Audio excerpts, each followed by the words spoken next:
execution of Saddam Hussein. First of all, I think it's an attempt by the U.S. government to pull the wool over the eyes of the people in this country. They're escalating the war. They want more troops.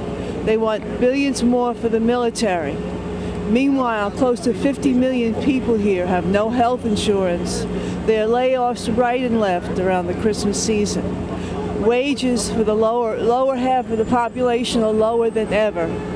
And yet the whole focus is on Saddam Hussein. As a person living in this country, I think that the focus should be on what's happening here. There's a war against people here at home. That's my war, and I want to fight it. Bush talks about a surge. That means another 10, 20, 30,000 troops that are going to be sent over to die for the U.S. empire. They're not going to accept this. Eventually, the people in this country are going to wake up and say, what's going on here? If anyone is to be executed, if I were to believe in that, I believe it should be the president and his father, who was bombing Iraq since 1991, for 12 years before the invasion. The United States led the sanctions against Iraq, which killed more than 1.5 million people, and more than 500,000 of those happened to be children. There's two messages. One is that this is a war crime, and we oppose it angrily because of that. And the other is that this is also the first step in a move by the Bush administration to escalate the war on Iraq.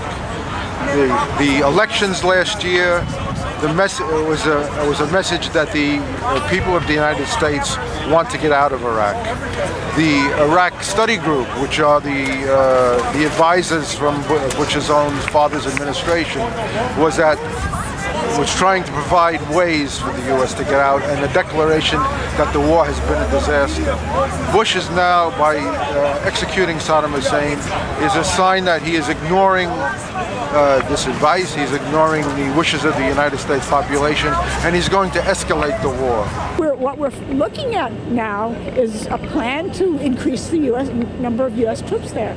There are those who have said that the Bush administration should continue negotiating with the resistance, and if that is true, if a faction in the ruling class that is putting its stock in the negotiation with the resistance, Bush just dynamited that by the execution of Saddam, because it's now impossible for them to negotiate, and it'll be difficult for them to retreat gracefully, if at all. Well, I ain't gonna go to war no more. I ain't gonna go to war.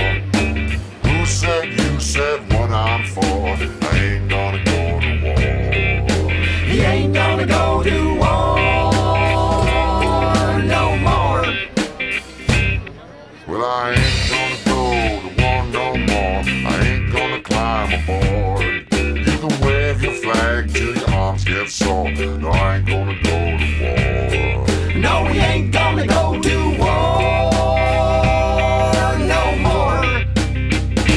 Well, I ain't gonna buy your line no more. Can't hear your line no more. You can sell your soul at the killing store. I ain't gonna buy your